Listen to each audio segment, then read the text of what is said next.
Bueno, pues vamos a empezar. Hoy, si os acordáis, estamos en el módulo 10, ¿de acuerdo?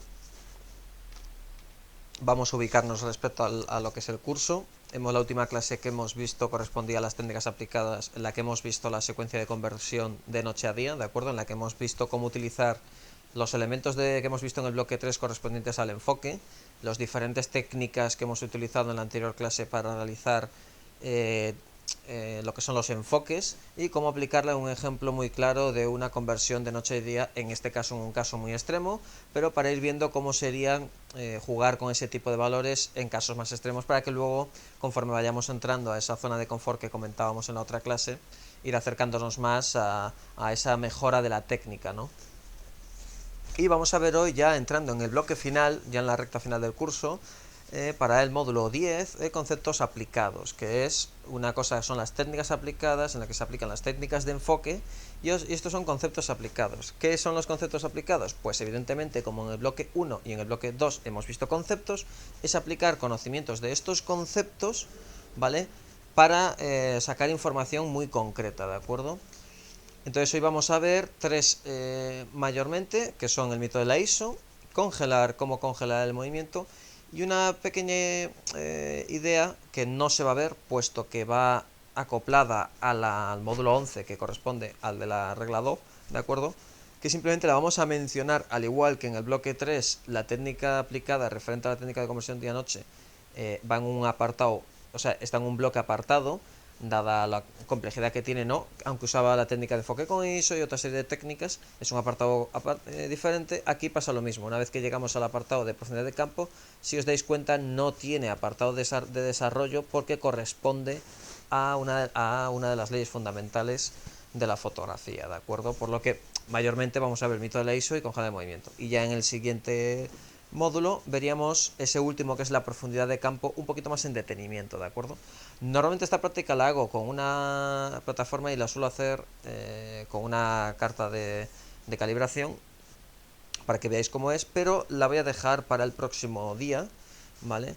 Puesto que la clase es un poquito larga y no quiero alargarla tanta, y como la ley es un poquito más corta, voy a meter ese visionado que siempre suelo hacer con la cámara en directo para que se vea, lo voy a hacer introduciéndolo directamente en leyes fundamentales, para que no se alargue tanto esta clase, ¿de acuerdo? Partiendo de la base del mito de la ISO, ¿qué es lo que vamos aquí a ver exactamente, ¿no? Uno de los mayores inconvenientes del traspaso a la fotografía digital, de lo que vendría siendo de la analógica o la clásica anterior incluso, a lo que vendría siendo la actual digital, uno de los grandes transportes por error es el tema del mito de la ISO. Cuando quiero hablar del mito de la ISO hay que tener tres fundamentos básicos, ¿no? Hay que pasar primero de ese análogo que es la fotografía antigua, que tenía ese ruido o grano, y el actual, que es el ruido blanco, ¿no?, de la fotografía digital. Y por medio está ese ISO que me produce ese ruido, ¿no?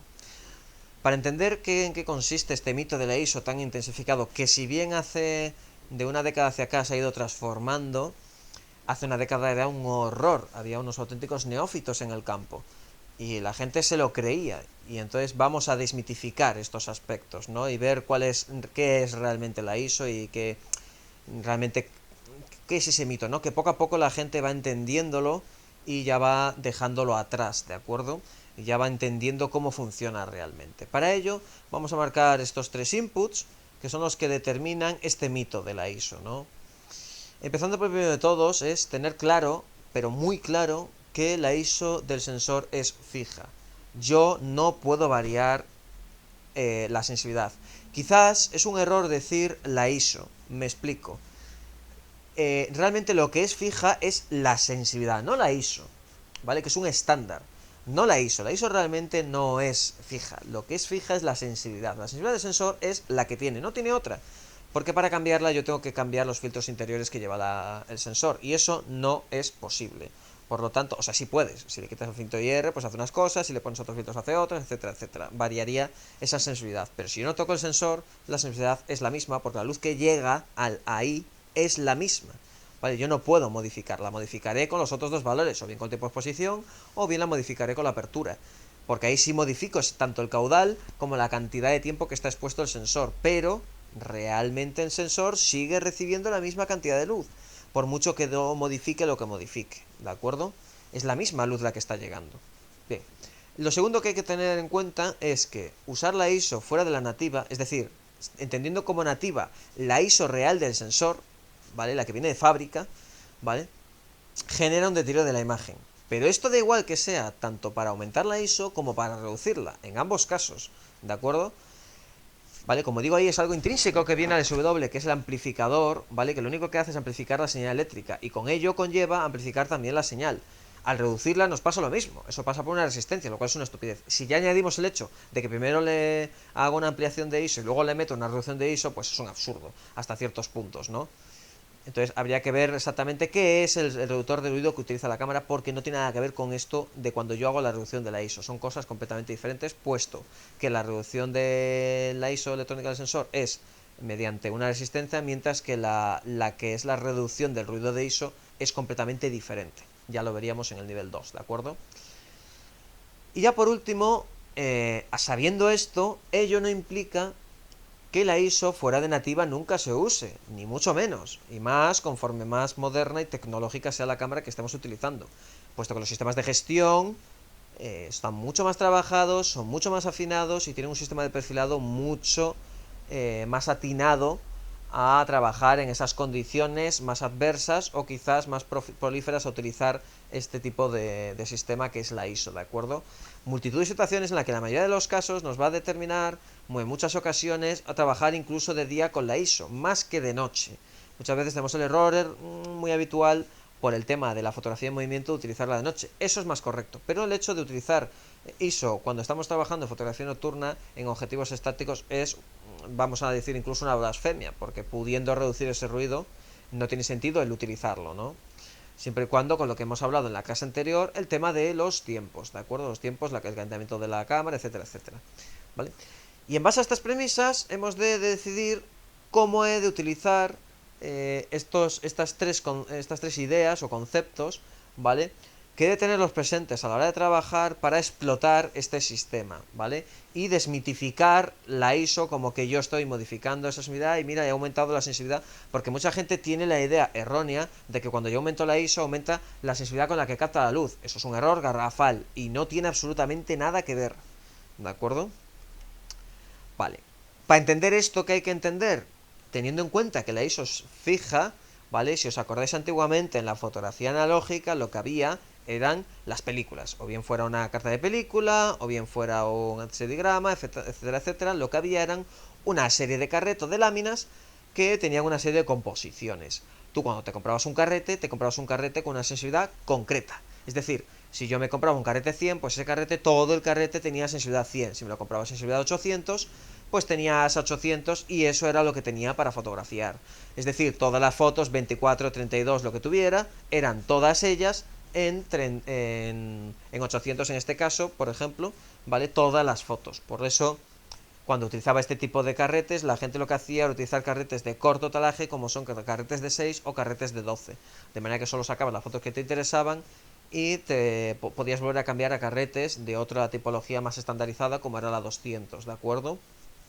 Bien, esto llevaba una serie de capas que te permitían jugar con ese sistema para manipular tanto cómo percibía la luz, la calidad de la película, cómo recibía los flares, etcétera, etcétera. Muchos efectos que llevaban pues se quedaban impresos en esta lámina y era lo que daba el efecto en sí con este negativo, ¿de acuerdo? Existen técnicas incluso hoy por hoy para hacer recuperaciones de negativos, ¿vale? Bien. Una vez entendido esto, hemos de entender que el sensor es exactamente lo mismo. De lo mismo que yo cambio la película, para yo cambiar la sensibilidad, tengo que cambiar el sensor. Por lo tanto, si yo no cambio el sensor, al igual que antiguamente yo no cambiaba la película, la sensibilidad no varía. Porque el sensor es el mismo. Y aquí pasa exactamente lo mismo. Hay mucho error o ideología de que, no, pero es que el sensor es electrónico y lo varía. No, porque para empezar, el sensor no es electrónico, es eléctrico. De hecho, es fotoeléctrico. O sea, no tiene nada que ajuste nada el sensor. No lleva nada. O sea, lo único que son fotocélulas. Que lo único que hacen es captar luz y esa luz la convierten en una carga eléctrica. Punto. No hace nada más. No hace absolutamente nada más. Eso es lo único que hace el sensor. Capta luz y la convierte en electricidad. Ya está. Excita las células fotoeléctricas y las convierte en esa carga eléctrica que luego pasa a través de esto. ¿De acuerdo? La luz llega al sensor, pasa por un sistema que es el sistema o sea, tiene una serie de ruidos, que es lo que pone NPRE, ¿vale? Que N es noise, ¿vale? Y pre es de antes, me refiero, ¿vale? De preexposición, ¿vale? Son ruidos de preexposición. Y NPOS son ruidos de posexposición, ¿de acuerdo? ¿Esto qué hace? La pre de pasar por la ISO. ¿Qué es la ISO? Un SW, un amplificador, ¿de acuerdo? ¿Qué es lo que amplifica? La señal eléctrica. ¿Qué señal eléctrica? Exactamente lo mismo que hace un altavoz. Exactamente lo mismo, ¿vale? Lleva un sistema de modulación en la que convierte esa carga y luego pasa, después de haber tenido otra serie de ruidos que se suceden a después, esos ruidos no están exactamente solo entre la ISO y el conversor de analógico a digital, sino que hay un ruido que se incluye después del conversor analógico a digital y lo convierte, mediante esa modulación, lo convierte en código binario, ¿de acuerdo? Para generar esa foto final, ¿de acuerdo? En la que yo puedo tener, según mi calidad de imagen y mi sistema de ruido, puedo hacer un efecto ilusorio de mayor contraste o ese tipo de juegos, ¿de acuerdo? Por eso, muchas veces, cuando vemos una imagen en RAW y veo la misma imagen en JPEG, me da una sensación, ¿vale?, de que la JPEG tiene mucho mejor calidad que la RAW, o que al menos la veo más definida. Eso es un error de efecto óptico, ¿de acuerdo? Es un fallo de efecto óptico. Nuestro ojo está acostumbrado a ver por contrastación. Entonces, cuando tú realmente analizas la foto, verás que la gama cromática que tiene la RAW es 100.000 veces mejor que la que tiene una JPEG. Es más o menos el ejemplo que os pongo abajo. La JPEG sería la imagen de la derecha y la RAW sería la imagen de la izquierda. Aparentemente en esta imagen parece que tengo mucho más contraste en la de la izquierda. Esto sería la realidad de una RAW frente a una JPEG, ¿vale? ¿Qué pasa? Que esta imagen está hiperampliada. Al deshacer la imagen, yo parece o me da la sensación de que como tiene menos píxeles la derecha, los contrastes entre los píxeles es mayor. Fijaos que esta imagen está hecha a posta para engañar a la vista.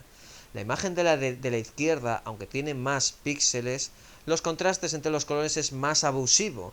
De manera que parece que esta izquierda, que es la RAW, está más contrastada, pero es un efecto óptico generado ahora a posta para ver qué pasaría si yo hiciese el mismo contraste que genera la JPEG sobre una RAW. Fijaos la cantidad de información. Y en cambio, la imagen de la derecha, que corresponde a los píxeles de una JPEG, pero en cambio está jugado con un efecto óptico en la que todos los colores se parecen muchísimo entre ellos. ¿Realmente esto es lo que ocurre? No. De hecho, ocurre completamente lo contrario. Si bien la cantidad de píxeles sí que se cumple en la derecha y en la izquierda, siendo derecha el JPEG y siendo izquierda el RAW, la contrastación es completamente al contrario, siendo la imagen de la izquierda, que es el RAW, la diferencia entre los tonos mucho más leve, como está en la imagen de la derecha, y en el caso de la imagen de la derecha, que es la JPEG, sería al contrario, es decir, tendría la contrastación mucho más agresiva como tiene la imagen de la izquierda. Estas imágenes están hechas a posta para hacerte el efecto óptico contrario, para que veas que la vista engaña, ¿vale? Y al final todo se resume a la contrastación. Si bien yo tengo más información en la imagen de la izquierda, digo, oh, qué bien, la imagen de la izquierda está más contrastada, pero es irreal, porque realmente el RAW, precisamente el matiz que tiene es que tiene más gama cromática. Al tener más gama cromática, la diferencia entre los tonos es más suave, ¿vale? ¿Cómo puedo yo determinar esto? Esto lo hago con el sistema de curvas y esto me afecta muchísimo a la hora de trabajar con la ISO. En este caso, cuando yo trabajo con la ISO fuera de la nativa, también me genera este tipo de efecto amplificado. ¿Por qué? Porque cuando subo la ISO, imaginaos que yo subo la ISO en una RAW, hace lo que genera la imagen de la izquierda. La imagen, tanto la imagen de la izquierda como la imagen de la derecha, realmente son imágenes de JPEG y de RAW, siendo RAW la izquierda, pero con la ISO aumentada, cosa que no debería ocurrir en una RAW. En una RAW la transposición entre cada uno de los píxeles debería ser más suave y sutil. Pero cuando aumento la ISO, lo que hace es que me hace una contrastación mayor. Entonces me da una sensación de que veo mucho más nítido y más contrastado, pero lo que me está haciendo es destruir la imagen, ¿de acuerdo? Eso hay que tener mucho cuidado. ¿Cómo lo veo? Lo veo que en este apartado, si veis la imagen de abajo a la izquierda, veo cómo la ISO me va afectando en esos paralelos en los que me va rompiendo la imagen. Sí, lo veo más contrastada, correcto, sí, veo los bordes más contrastados, como lo veo en la segunda imagen. Pero claro, me está deteriorando muchísimo la imagen, ¿vale? Entonces hay que ver ese tipo de comparativa. Aquí es donde juega el que yo no quiere decir que no use la ISO, sino que tengo que hacer un equilibrio entre lo que es la señal, que es la información real de la imagen, y lo que es el ruido. Normalmente, para trabajar dentro de un canon correcto, he de trabajar entre un 5 y un 10% del máximo de la ISO que me permite la cámara, incluido la exponencial electrónica, ¿de acuerdo? Que es la que vemos con el high. Bien, ¿eso que me permitirá? Me permitirá trabajar con un ruido que la cámara va a procesar de una manera más o menos limpia. En el momento que yo me salgo de ese 10%, ya empiezo a tener un ruido que ya me está deteriorando de forma acusiva la señal, ¿de acuerdo? Para eso, ¿qué puedo hacer? Si quiero atinar mucho más esta precisión, porque no siempre es entre 5 y 10, es muy fácil decir 5 y 10 cuando tengo una cámara medianamente antigua o que sea semiprofesional, más bien de gama baja o media, que no tiene grandes alices de ISO, ¿no? Pero sin embargo, cuando ya me voy a semiprofesionales de gama alta, me voy a gamas altas profesionales o profesional a varas, donde los radios de ISO se disparan exacerbadamente, quizás este atino entre 5 y 10 sea demasiado tenue y tengo que matizar un poquito más. Ahí, ¿cómo me puede ayudar? Jugando con el rango dinámico, ¿vale? Que dispone el sensor y con el sistema de sensibilidad propia que lleva la cámara y hacer un estudio como con las curvas MTF, que son curvas que veremos en el nivel 2, ¿de acuerdo? En estas curvas hace un estudio específico de la cámara, cómo se comporta entre la señal y el ruido, y puedo hacer comparativas entre cámaras para ver cómo se comporta según voy aumentando la ISO, ¿vale? Y según va bajando la luminosidad de la escena, que son los EVs que hemos visto anteriormente, ¿vale? Para trabajar con la ley de la reciprocidad. Acordaos que todo lo basábamos en EV, siendo los EVs el valor de luz, ¿vale? Bien, una vez tenido estos tres conceptos que hemos comentado, la primera, que la ISO, el sensor de la ISO es fija, ¿vale? El segundo, que me hace un deterioro de la imagen independientemente de que sea RAW o JPEG, ¿vale? Dándome una falsa sensación de lo que es la realidad. Y ya por último el tema de que eso no quiere decir que no la utilice, sino que tengo que hacer un baremo entre lo que es la señal y lo que es el ruido, ¿de acuerdo? De manera que yo me quede en un intermedio en el que me compense realmente subir esa ISO para ganar un poquito de luminosidad relativa, que no estoy ganando luminosidad, cuidado, me está metiendo puntos blancos, me está reiluminando la escena de una manera errónea, ¿vale? De una manera ficticia, ¿vale? Ahí es donde tengo que jugar con esos baremos, ¿de acuerdo? Y entonces puedo ver hasta qué baja, hasta cuántos EVs puedo bajar teniendo una calidad entre la señal y un deterioro de ruido que estén más o menos equilibradas, ¿de acuerdo? Una vez visto esto, ya sería el entender de dónde viene el mito de la ISO y cuáles son muchas frases típicas que se utilizan a la hora de hablar de este tipo, ¿no? Entonces vamos a decir unas cuantas para que os suenen, ¿vale? Y que normalmente se producen por un desconocimiento o desinformación o desentendimiento mismo de este tema, ¿no?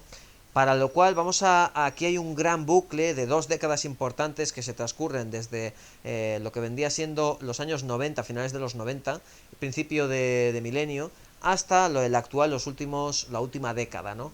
Que hay una progresión del salto analógico al digital y que empieza a haber un cambio de mentalidad, ¿vale? Que se va formando mediante el auge tecnológico y las redes sociales, ¿de acuerdo? En la que poco a poco esa serie de mitos que iban circulando, pues poco a poco se van digamos, desmitificando, ¿vale? Y eso es lo que hay que lograr. ¿Cómo se logra? Con un conocimiento correcto, ¿vale? De qué es la realidad de cómo trabaja la cámara. El problema de la enseñanza es que normalmente se centra solo en la ejecución de la fotografía y nunca se centra en el funcionamiento real de cómo funciona una cámara o cuál es la parte técnica de la cámara. Y una vez entendido la parte técnica de la cámara, podemos entender realmente de qué estamos hablando y cuál es la realidad de cómo funciona. Entendiendo cómo funciona, podemos explotar mejor una cámara. Al igual esto es lo mismo que al final un piloto con su vehículo, ¿de acuerdo? Bien, hablemos de unas cuantas, por ejemplo, como la más típica, que de noche o en ausencia de luz subir la ISO para ver la imagen más iluminada dado que aumenta la sensibilidad del sensor. Erróneo, completamente falso, ¿de acuerdo? Otro muy habitual asociado de que se van traspasando a través de las redes sociales es el tema de que en automático es suficiente para fotografiar todo, o fotos de oportunidad, que el manual es un sistema clasista, para distinguir entre gente que maneja y que maneja. Otro error garrafal. El automático, si bien las cámaras conforme son más modernas van teniendo sistemas de automatismo mucho mejores, la experiencia de la técnica siempre va a superar al sistema automático, porque vas a poder hacer cosas que el automático jamás podrá. Jamás, ¿por qué? Porque los sistemas automáticos lo único que hacen es reducir los tiempos de pensamiento del fotógrafo. Son asistencias.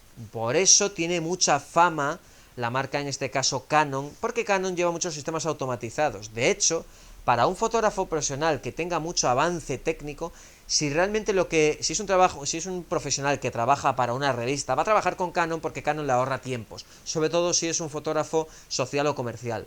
En cambio, si es un fotógrafo que trabaja paisajismo o un fotógrafo que trabaja en estudio fotográfico o estudios que requieren un desarrollo técnico más desarrollado y mucho más avanzado, no va a utilizar este tipo de cámaras porque no le deja manipular funciones porque las tiene automatizadas. Entonces tenderá más a otras marcas que le dejan un abanico mayor de control sobre la cámara, ¿vale? Por eso en países, por ejemplo, como Europa, y es muy triste decirlo, pero Europa tiene un conocimiento muy escaso fotográfico, siendo Latinoamérica mucho más evolucionada en este nivel y tiene mucha más experiencia técnica. La tendencia, poniendo las marcas más del Triumph, tendríamos a Sony, que se divide por iguales en ambos sitios, siendo Canon la que gana en la zona europea porque hay menos gente con experiencia fotográfica, y siendo la zona de Latinoamérica y de Estados Unidos que utiliza mayormente Nikon, puesto que tiene un conocimiento mayor en el campo fotográfico. Y esto es muy triste decirlo, pero es así, ¿vale? En la parte del otro lado del charco tienen un mayor uso son más dados a la improvisación y a la técnica, mientras que en la parte del este se centran más en los automatismos, ¿vale? Lo que sería la parte europea, ¿vale? De ahí esa tendencia a usar los automáticos de las cámaras, ¿vale? Luego hay otra parte en la que dice que es importante tener muchos píxeles en vez de buen objetivo. Otro error. Donde esté un buen objetivo, da igual qué sensor tengas, porque al final lo que importa es la ampliación que tengas sobre el objeto que quieres fotografiar. Conforme mejor sea el objetivo y más zoom tenga, es decir, más milimetraje, con una cámara más inferior tendré una foto mucho mejor siempre que el objetivo tenga buena nitidez.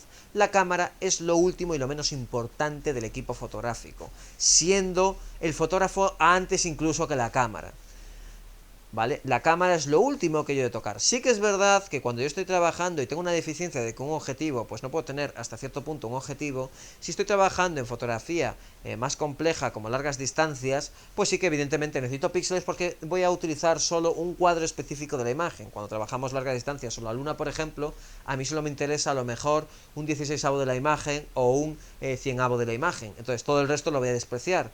Por lo tanto, si ahí tengo una gran cantidad de píxeles, a la hora de recortar una imagen de a lo mejor 100 píxeles, yo solo voy a coger de 100 megapíxeles, pues de esos 100 megapíxeles, poneos que la imagen pesa aproximadamente otro tanto, unos 120 megas, pues de esos 100 megas a lo mejor yo solo voy a coger un 10%, un 1 o un 10% de píxeles, es decir, 100 de esos 100 megapíxeles solo voy a coger un megapíxel, ¿vale? ¿Y qué ocurre? Que esos megapíxeles que a lo mejor me pesa no llega ni a 2 megas, ¿vale? Y esa es la imagen que a mí me interesa. Ahí sí que interesa tener píxeles, pero porque es una imagen específica, ¿vale? Porque voy a hacer un recorte de la imagen original. Ahí sí que me interesa tener píxeles. En el resto de casos, no. Prioriza siempre el objetivo y la experiencia frente a la cámara. La cámara no es lo importante, ¿vale? ¿Que ayuda ciertos elementos de las cámaras modernas? Correcto, pero son asistencias y te permite hacer juegos más complejos, pero requiere una experiencia previa, ¿de acuerdo? Bien. Otro mito muy extendido, que los móviles superan con creces a las cámaras reflex y que sacan las mismas fotos o mejores. Erróneo, completamente, pero a la liz. ¿Qué es lo que pasa? Los móviles tienen un sistema de rescalado electrónico que por sistema matricial hacen unas maravillas con los píxeles, haciendo multiplicaciones de los píxeles y haciendo colores intermedios entre el píxel que ha generado y el píxel que tiene a su derecha, y generan píxeles intermedios, haciendo una simulación de que digamos que convierte una imagen de lo que inicialmente era a lo mejor una 720, la convierte en una 2K. Y te da la sensación de que efectivamente la imagen es mucho más grande y mucho más nítida y mucho más trabajada. Pero es un error, es un rescalado. Y luego eso funciona de aquí a 20 metros. Y dirás, bueno, pero es que yo saco fotos a la luna. Ya, con sistemas de sobreexposición electrónica. No es lo mismo, nunca va a superar. Y ya no te estoy hablando de una Bridge, ni te estoy hablando de una Evil, ni te estoy hablando de una mirrorless, porque de hecho las reflex a día de hoy siguen siendo superiores en todos los aspectos, en la calidad fotográfica, a todas las demás. Las reflex, siempre. Porque uno de los grandes fallos que tienen tanto las Evil como tienen las mirrorless, como tienen las Bridge, es su sistema de procesado, que es muy lento. Desde que el sistema de disparo es muy lento. La reflex suele sacar una foto en 0,02 segundo. Eso es una barbaridad de velocidad. Eso no lo puede conseguir ninguna cámara desde que yo disparo, porque además el sistema de procesado de una cámara que está trabajando con una pantalla encendida, que la estoy viendo a través de una pantalla, porque recuerdo que la reflex estás viendo un ocular, ¿vale? Cuando estoy trabajando con cualquiera de las otras 3 versiones, lo que ocurre es que eso está trabajando constantemente y la captura se ralentiza. Por lo tanto, se nota sobre todo cuando realizo ráfagas. Ir cogiendo cámaras desde la más moderna y profesional, que si bien se asemeja a una cámara reflex de gama media alta, pero una profesional nunca la va a coger, mientras que cuando me voy acercando a estas cámaras, ya sean Brightcam, como sean Evil, como sean mirrorless, de gamas más bajas, veré que es un tostón frente a una reflex normal y corriente de gama media. Otro típico error que se suele dar, que se ve más nítida una foto diurna con ISO subida. Cuidado, error también, si bien puedo usar la ISO para conseguir este falso efecto, ¿vale? He de entender que lo que está haciendo es que me está metiendo esos puntos blancos que no se notan porque no estoy de noche. Al no haber zonas negras, yo no veo esos puntos blancos porque la zona está iluminada y por lo tanto los colores o los píxeles, su valor de luz, no su valor de color, sino su valor de luz de 0 a 255, su valor de luz se acerca muchísimo a esos puntos blancos que mete la ISO. ¿La ISO moderna mete puntos blancos? No, la ISO moderna hace otras cosas. Mete sistemas de simulación intermedia, son bastante más complejos y se enseñarán en niveles superiores, ¿vale? Son bastante, de hecho, hoy por hoy las sistemas de ISO son muy complejas, pero que sepáis que en sus inicios era simplemente meter puntos blancos, ¿de acuerdo?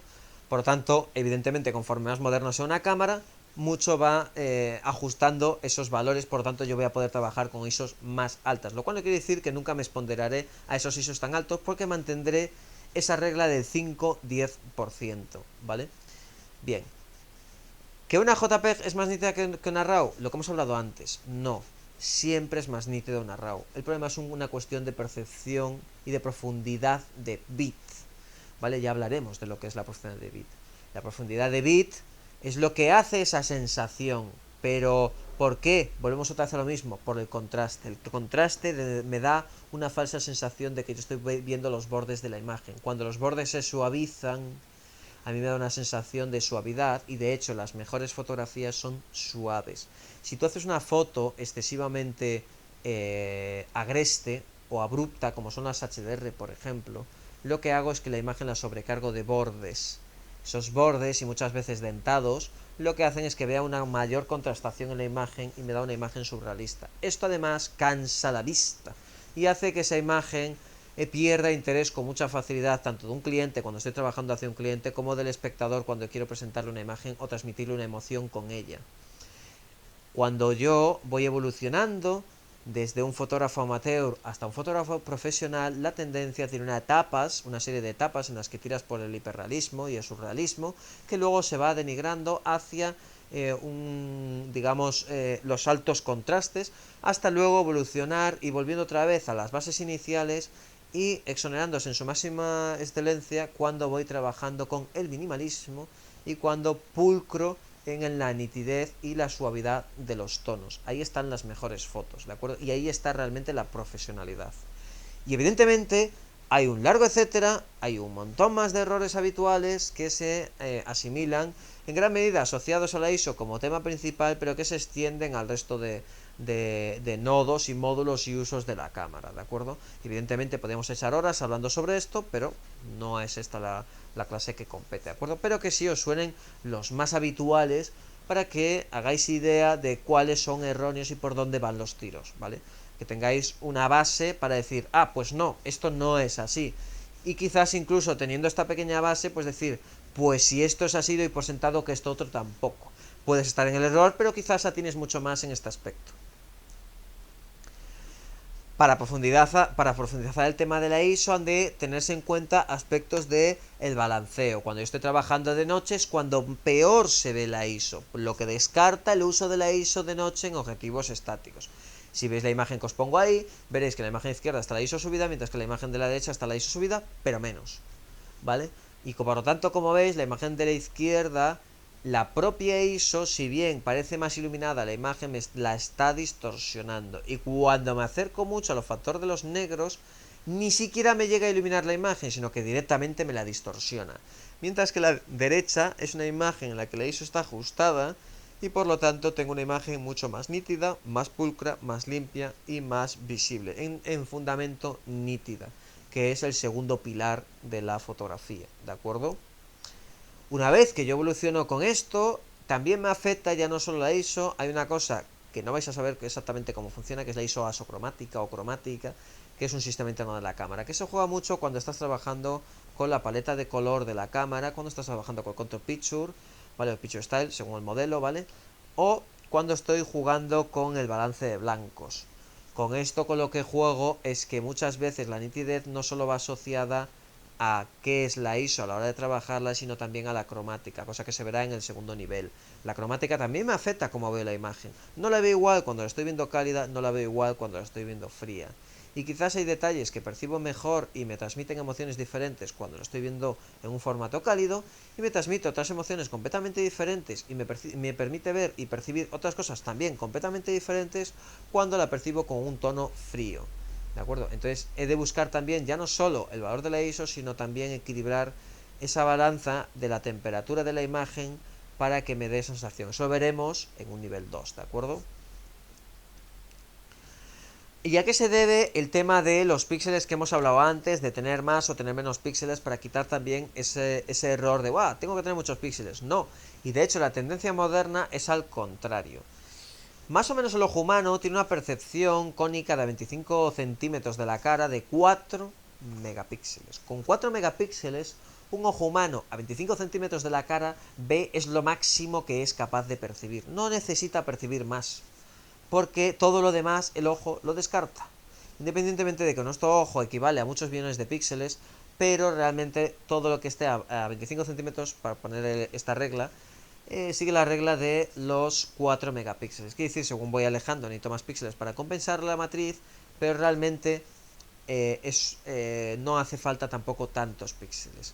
Esto se debe a que esta evolución de las cámaras han ido evolucionando y evidentemente han ido aumentando estas prestaciones, ¿vale? Entre ellas la del sensor. Los móviles, que mucha gente cree, como estoy diciendo, que tiene más megapíxeles, es erróneo. Es un sistema de rescalado, que es lo que vais a ver, que es el sistema de pixel size, y hago un rescalado de multiplicación. Conforme más pequeño es, sigo una regla de multiplicación por nanómetro en la que se multiplica y te da un valor que se llama el valor de megapíxel relativo, que no es el real, ¿de acuerdo? ¿Cuál es la tendencia ahora? Tanto en los móviles como en algunas cámaras, lo que se denominan los ultrapíxeles. Si queréis más información, buscarlo como ultrapíxeles. La tendencia es que se han dado cuenta que tener píxeles, al tener tantos megapíxeles incorporados en una cámara tan pequeña, el problema es que esos píxeles son excesivamente pequeños y por lo tanto se pierde mucha luz y por lo tanto se pierde mucha información y por lo tanto se pierde también valor de ancho cromático. Es decir, la profundidad de bits se pierde conforme meto más megapíxeles. Por lo tanto, la tendencia última, y dado que se obtienen mejores resultados y con mucha más brillantez en la nitidez, lo que se hace y la tendencia es usar los ultrapíxeles, que no es más que píxeles de un mayor tamaño que permiten entrar más luz, reduciendo el megapíxel general, pero ganando luminosidad. Ya no solo la luminosidad que entra a esa fotocélula voltaica, sino también el hecho de que la luz que está entrando es más recta y por lo tanto más limpia sobre el punto real de origen. Mientras que cuando es muy pequeño, quizás un punto de un centímetro en la realidad está repartida en tantos píxeles que al final puede haber muchos errores en esos píxeles y me está incluso llegando a falsear la imagen. De ahí la importancia de tampoco excederse en la cantidad de megapíxeles. Ya por último, y retomando el apartado que hemos visto antes en referencia a lo de que una JPG es más nítida que una RAW, ¿vale? Hay que entender esto, que esto va muy directamente asociado a la profundidad de bit, que ahora lo vais a entender enseguida. ¿Vale? Imaginaos que yo tengo una cámara en la que yo tengo unos valores de megapíxel a data de bit, ¿vale? La profundidad de bit se mide por valores de bit, ¿vale? Bien, esto te está diciendo, cada bit te está diciendo cuántos ceros y unos es capaz de tener en su código informático a la hora de generar un píxel, ¿vale? Cuántos valores cromáticos y de colores o de luz, en este caso, que puede tener una imagen. En este caso, para ponerlo fácil, hemos puesto una escala de blanco y negro para que tengamos la escala estándar de una exponencia de 2, ¿de acuerdo? ¿Qué quiere decir esto? Si yo solo tengo un bit de profundidad, ahora vais a entender qué es el bit de profundidad, si yo solo tengo un bit, ese bit, y sabiendo que las cámaras no dejan de ser electrónicas y funcionan en 0 y 1, ¿vale? En binario, pues yo sé que tengo dos valores. 0 y 1. No tengo más valores, porque solo tengo un bit. Ese bit puede ser 0 o puede ser 1, es decir, blanco o negro. Si yo tengo 2 bits, como tengo 2 bits, cada bit puede tener dos valores, un 0 y un 1. Como tengo 2, puedo tener un 0, un 1, otro 0 y otro 1. Por lo tanto, tengo 4 valores. ¿De acuerdo? Esos 4 valores me generan 4 colores. En este caso, 4 colores o 4 franjas de iluminación. ¿De acuerdo? Que tengo 3 bits, como cada bit puede tener 2, tengo 2 más 2 más 2. Y dices, ¿esto es correcto? No, porque es el exponente. Por lo tanto, es 2 por 2 por 2, de manera que son 8. ¿Vale? Porque es el exponente. Porque no solo cuenta el valor que pueda tener cada bit, sino las combinaciones posibles. Por lo tanto, me permite 8 combinaciones de ceros y unos posibles. Por lo tanto, tengo 8 valores. Conforme yo tengo 4 bits de profundidad, ya tengo 16 posibles colores. Con 5 bits de profundidad 32, con 6 bits de profundidad 64, con 7, y ahora fijaos atentamente en la diferencia entre el 6 y el 7 bits de profundidad. Con 6 bits de profundidad, si yo genero una imagen y tiene varios colores, sigo viendo los bordes. Pero si me voy a 8 bits de profundidad, veréis que los bordes ya no se ven tanto, porque tengo 256 tramas, o bien de luz o bien de color. Por lo tanto, tengo muchos más valores que puede haber entre el píxel de un punto y el píxel de otro punto. Y por lo tanto puede hacer un cambio mucho más suave y menos radical. Por lo tanto, la imagen está suavizada y la veo más fluida. ¿De acuerdo? Esa imagen es mucho más limpia. Esto con 8, que suele ser, digamos, la más baja en píxeles, que es lo que tiene una JPEG. Bien, pero resulta que la RAW, haceros a la idea, las RAW pueden llegar a tener actualmente incluso hasta 18 bits de profundidad. Es una salvajada. Si seguís haciendo la multiplicación y multiplicáis 2 a la exponencia de 8 os sale 256, pero es que si lo multiplicáis a la exponencia de 9 os sale 512, a la de 10 os sale 1024 colores por cada bit, ¿vale?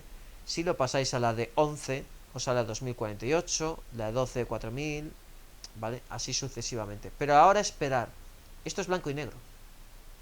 ¿Qué pasa cuando trabajo en color? Cuando trabajo en color, acordaos, las fotocélulas trabajaban con 3 colores. Trabajaba con el rojo, trabajaba con el azul y trabajaba con el verde. Además, el verde lo duplicaba 2 veces, pero simplemente el verde hace la media, no hace nada más. Por lo tanto, si yo tengo 3, vamos a poner que es 8 bits porque es un JPEG, tengo 3, por lo tanto tengo 256 para un color, otros 256 para otro color y otros 256 para otro color. ¿Pero qué pasa? Que puedo tener muchas combinaciones de cada uno de ellos. Por lo tanto, yo debo multiplicar la cantidad de combinaciones que tienen, es decir, 256 por 256 por 256. Esto me da aproximadamente unos 16 millones. ¿Vale? 16 millones de colores es lo que me da una JPEG. ¿Vale? Y de ahí es esos valores que dices, ¿de dónde se saca ese color? Esa cantidad de colores, se le saca de aquí. ¿Vale? Ahora, ¿qué pasa con una cámara con 12 bits de profundidad? Pues con 12 bits de profundidad, ¿vale? Si vais multiplicando, os saldrá 2000 y pico, pero son 2000 y pico, pero claro, eso es blanco y negro. Si lo multiplico por color, son 2000 o 4000, perdón, 4000 y pico por 4000 y pico por 4000 y pico. Eso sale una burrada, sale más de 1.000.000 de colores. Perdón, de 1.000.000.000 de colores. Entonces, para que os hagáis una idea de la gama cromática y del ancho, esto se le llama ancho cromático, ¿vale? Que puede llegar a tener una cámara conforme la profundidad de bit que tiene. Ahora pensar, cuando yo trabajo en JPEG, todos los JPEG son de 8 bits. Y resulta que tengo una cámara que me saca un JPEG de 16 bits o de 12. Entre 12 14 o 16. Entonces estoy pasando de tener 16 millones de colores a tener 1.000.000.000. Entonces estamos tontos. O sea, estoy perdiendo una cantidad de ancho cromático y de transformaciones entre luces, fondos, colores brutal. Y la estoy perdiendo por no sacarla en RAW. Por lo tanto, nunca la JPEG va a superar la RAW porque siempre va a tener formatos de compresión diferentes y ya no solo eso, sino que la cantidad de ancho cromático que tienen es muy diferente porque la profundidad de bits que es capaz de generar su código para un solo píxel es muchísimo mayor. A esto se le denomina ancho cromático. ¿De acuerdo? Ahora, esta cromática, cuando yo le añado el ruido, se generan dos tipos de ruido. Se genera un ruido por la trama de la luz, puesto que, como sabéis, va de 0 a 255 como estándar para marcar la iluminación de una imagen. 0 siendo el 0 el negro oscuro y el blanco el quemado siendo el 255. Eso sería el ruido que se denomina de luminancia. Cuando meto el ruido de color, ¿vale? Tengo un ruido de color. A eso también se le llama aberración cromática, pero no es exactamente lo mismo. La aberración cromática se amplifica con el ruido de color, ¿vale? Pero no tiene por qué haber ruido de color para haber aberración cromática. Esto es importante tenerlo en cuenta. Repito, no tiene por qué haber ruido de color para que haya aberración cromática, ¿vale? Bien. El ruido final de la imagen, si es una imagen en blanco y negro, solo tendré ruido de luminancia. Pero cuando es una imagen en color, tendré ambos ruidos. Es decir, tendré el ruido de color o ruido cromático y el ruido de luminancia. Ambos. De manera que lo que se forma, lo habréis visto alguna vez en alguna imagen, es una escuadernilla de colores que es inviable la imagen. ¿De acuerdo? Conforme más exagerado es. ¿Vale? Pues esto sería un poquito la introducción al ruido que corresponde al nivel 2 de tipos de ruido. Pues para que veáis, esto es un poquito de los dos tipos generales de ruido, el ruido de luminancia y el ruido de crominancia o cromancia, ¿de acuerdo? También llamado ruido de color o ruido de luminancia, o ruido lumínico, ¿vale? Bien. Con esta parte habríamos acabado lo que es el tema del mito de la ISO, ¿de acuerdo? Y todo lo que conlleva al tema de los ruidos referidos a la ISO. Ahora tocaría la segunda parte, en la que vamos a jugar, si bien hemos tratado, por si no os habíais dado cuenta, el primer bloque corresponde al sensor, ¿vale? Puesto que la ISO corresponde al sensor, el siguiente apartado que vamos a tocar corresponde con la velocidad de exposición. Y, lógicamente, como es coherente y a consecuencia, el siguiente corresponderá a la profundidad de campo, que está completamente ligada a la apertura. ¿Vale? De manera que estamos viendo unos conceptos aplicados referidos a los conceptos básicos que vimos del triángulo de la exposición, que van intrínsecamente asociados a la ley de reciprocidad, ¿de acuerdo? Para jugar con ellos, cuando hemos visto la ley de reciprocidad, ¿cómo he de jugar con ellos? Hemos visto cómo tenía que jugar con la ISO. Aquí está la aplicación añadida con la ISO, o sea, el mito de la ISO. Ahora hemos visto también cómo se trabajaba con los tiempos de exposición para bien o congelar la imagen o bien dejarla móvil. Vale, pues ahora vamos a ver técnicas que se utilizan, ¿vale? De esos conceptos aplicándolos en casos reales, ¿de acuerdo? Bien, aquí tenéis una serie de imágenes que representan tres elementos, ¿de acuerdo? Tenemos un elemento fotografiado en la que parte del elemento está móvil, pero es el elemento móvil en la que tengo elementos, digamos, el bloque general está estable y dejo que el elemento móvil sean otro, mientras el resto de la imagen está parcialmente congelada. En el centro tengo lo que es todo el escenario congelado, mientras que la parte móvil se mueve por completo. Y en la última imagen de la derecha lo que tengo es un elemento que completamente es móvil, pero que lo tengo completamente congelado. Bien. Lo que vamos a ver hoy son las dos técnicas principales que se utilizan para sacar este tipo de foto, que es la técnica de paso y la técnica de seguimiento, a la hora de trabajar con objetos en movimiento, ¿de acuerdo? Hemos visto cómo se trabajaba fotografía estacionaria, ahora vamos a ver cómo se trabaja fotografía en movimiento. Y por último veremos una introducción de una técnica que es exclusivamente mía, que os la transmito, que es la técnica de contraseguimiento, ¿vale? Es una técnica basada en una ley física llamada ley de Doppler, ¿vale? Y aplicando esta ley de la física sobre la fotografía, pues, y entendiendo ciertos conceptos, se puede sacar esta imagen, ¿de acuerdo? Es una técnica, valga la redundancia, técnica. No es para fotografía artística como tal, pero es para realizar fotografía técnica o fotografía de interés documental, ¿de acuerdo?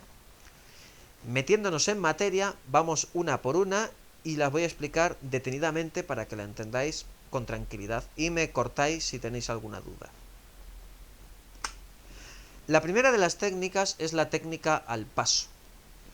¿Qué significa la técnica al paso? La técnica al paso es una técnica en la que yo lo que hago es que el objetivo que yo quiero fotografiar va a pasar por un punto concreto conocido. Por tanto, yo tengo que saber el itinerario de lo que va a pasar en ese momento. Puede ser un ave, puede ser un coche, puede ser una persona, etcétera, lo que sea, ¿vale? Para ello, he de tomar una referencia, ¿de acuerdo?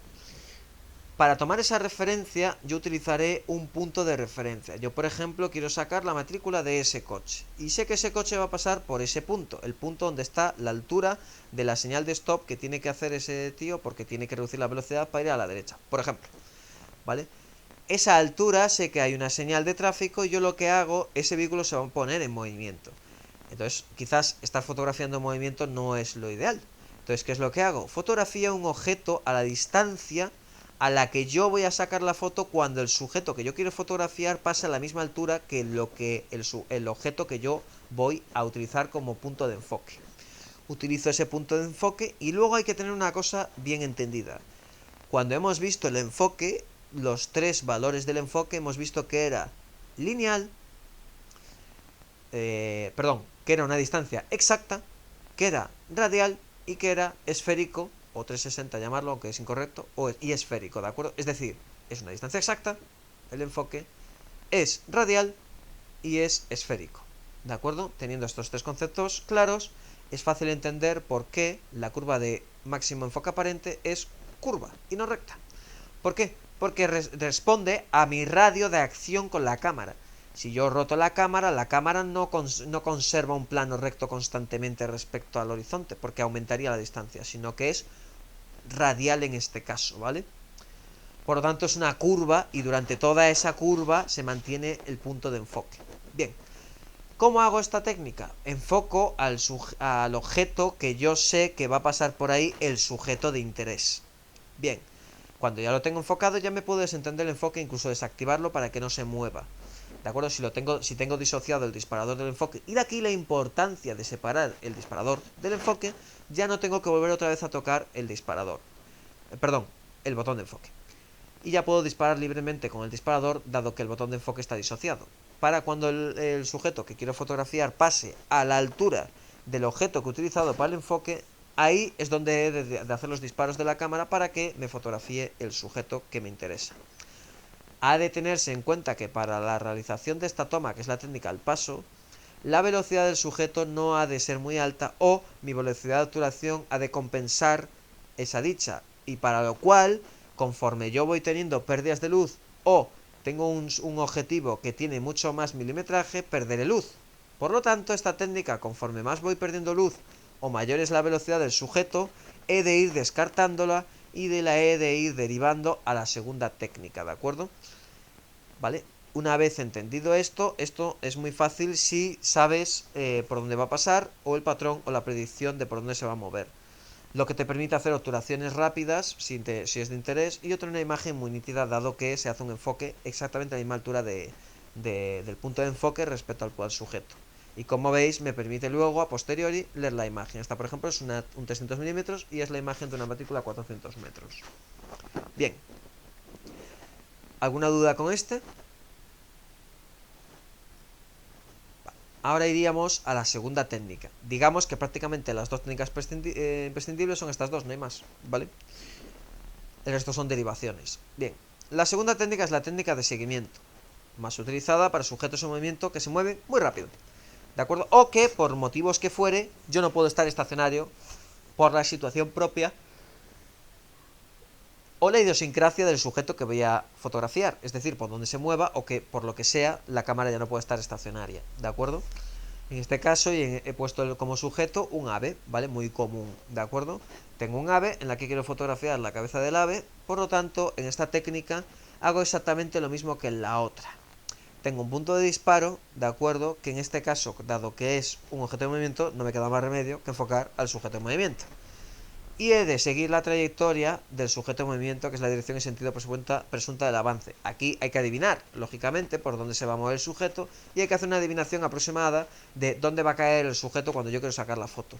Pero no solo eso, un error muy común, de ahí la línea que veis de color morado, es el tema de que en la línea dentro de la franja esa blanquecina veréis que viene una fase discontinua y otra fase continua.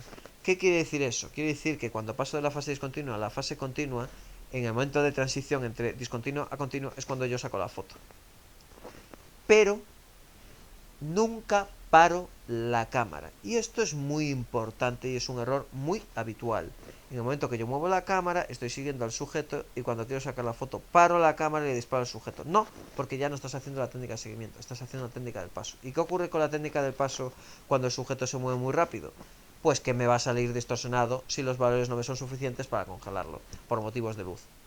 Por lo tanto, a la hora de trabajar con estos valores, ¿vale? He de tener presente que la técnica de seguimiento, una vez que yo estoy siguiendo al sujeto y dispare, he de seguir todo el rato la misma velocidad. Desde el momento que lo estaba siguiendo, simplemente disparo, pero no paro de mover en la misma dirección presunta de avance.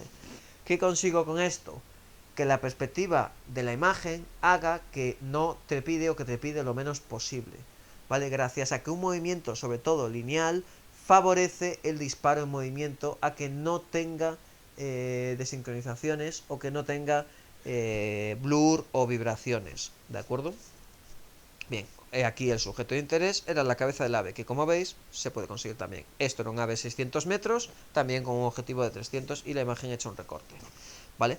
Evidentemente, esta técnica me permite fotografiar objetivos que se desplazan más rápido o cuando yo tengo poca luz que no me permite, objetivos con menos luz, aunque muy limitada, ¿vale? Y objetivos de oportunidad. Pero tiene una pega, esta.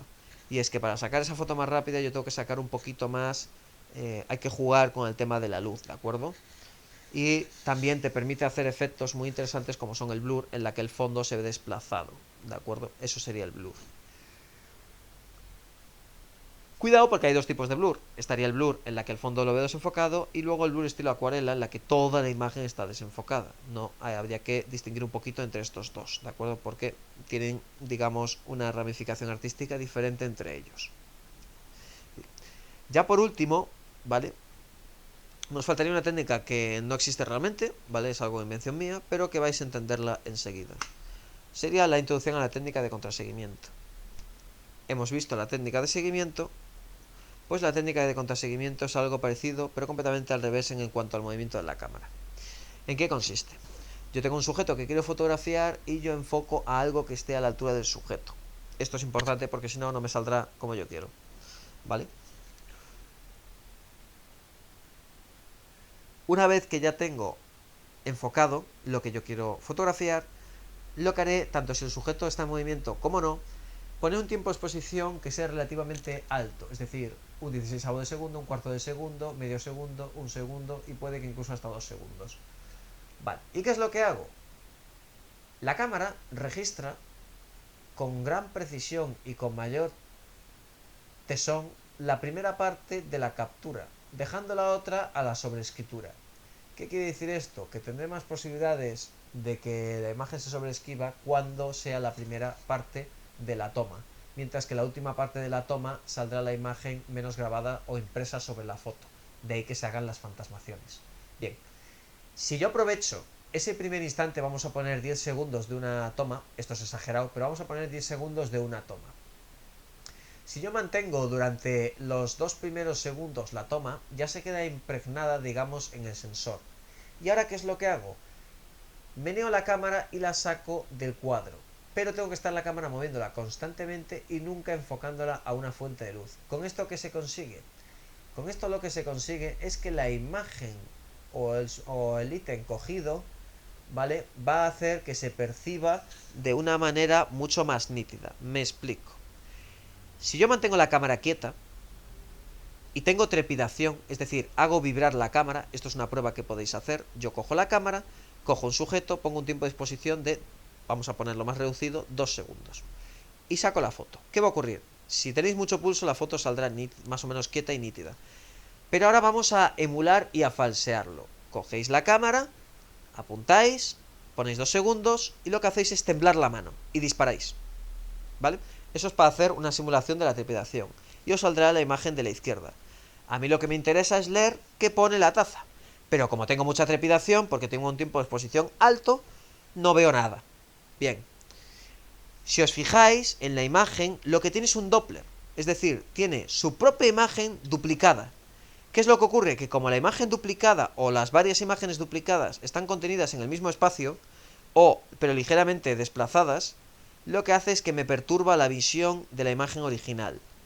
En cambio, si yo, o bien al pasar, o bien quedándome quieto y disparando y luego moviendo, fotografío el sujeto que a mí me interesa, que es la taza, aguanto un 20% de la duración total de la toma, entre un 20 y un 40 del porcentaje total de la toma, lo aguanto quieto, o lo más quieto que pueda, y luego empiezo a mover la máquina, siempre tentando a zonas oscuras, a la mayor velocidad que se me ocurra, para que no se impregne nada de forma continua, ¿vale? Lo que conseguiré es una imagen muchísimo más nítida y clara, ¿de acuerdo? Es una imagen mucho más nítida, mucho más clara, y como veis ahí, lo que hago es que esos Doppler, que alguien antes estaban a lo mejor 5, 6, 7 Doppler contenidos en la misma taza y mezclados, no me permitían ver las letras.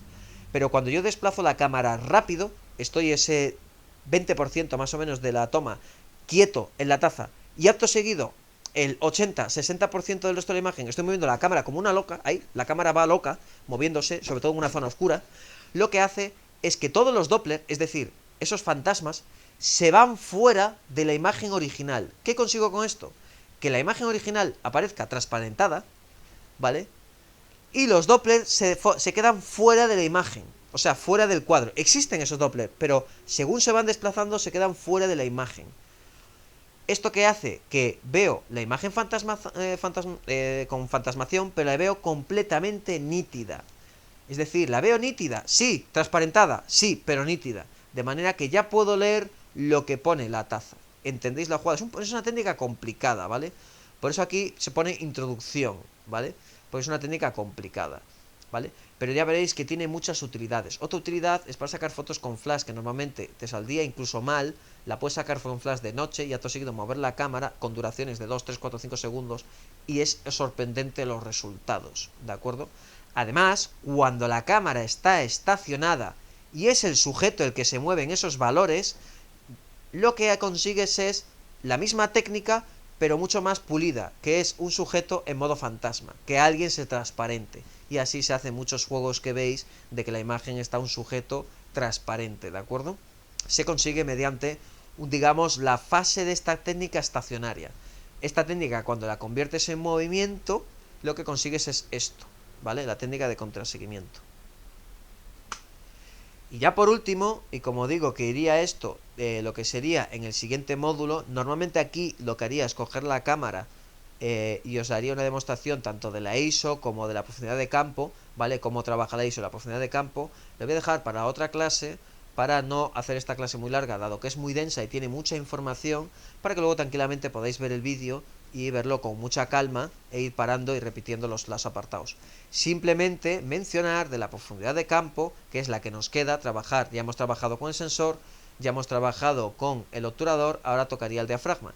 Entonces vamos a ver unas cuantas aspectos para que os suenen, y aquellos que seáis un poquito más alumnos más avanzados o que quizás tengáis una inquietud mayor, ya podáis ir curioseando, ¿vale? Que a la profundidad de campo le afectan muchas cosas, que entre ellas sería el círculo de confusión máxima, nivel 2, la distancia focal, que ya la hemos visto, la apertura del diafragma, que ya lo hemos visto, aunque su cálculo real no, la distancia del enfoque con las reglas asociadas, que ya las hemos visto, aunque no habéis visto ciertas reglas, ¿vale? Que es la distancia hiperfocal, que es una técnica para jugar, y que son los pasos y ratios, que conocéis algunos, ¿de acuerdo? Esto es la Depth of Field, o la regla DOF, o regla de profundidad de campo, ¿de acuerdo? Que es una ley, otra de las leyes fundamentales de la fotografía, que lo veremos en el próximo módulo, ¿de acuerdo? Bien. Y después de esta clase intensa y ardua, ¿alguna pregunta?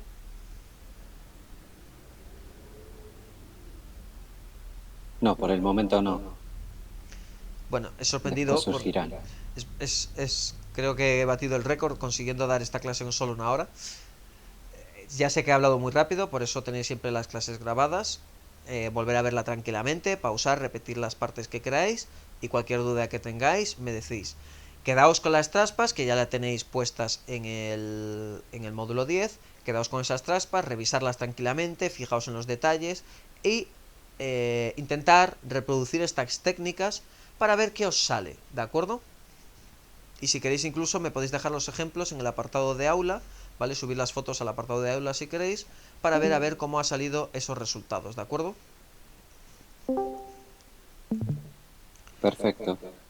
Bueno, pues en principio por hoy daríamos por finalizada la clase. La próxima clase estaré trabajando el fin de semana y unos cuantos días más, así que será a finales de la semana que viene, ¿de acuerdo?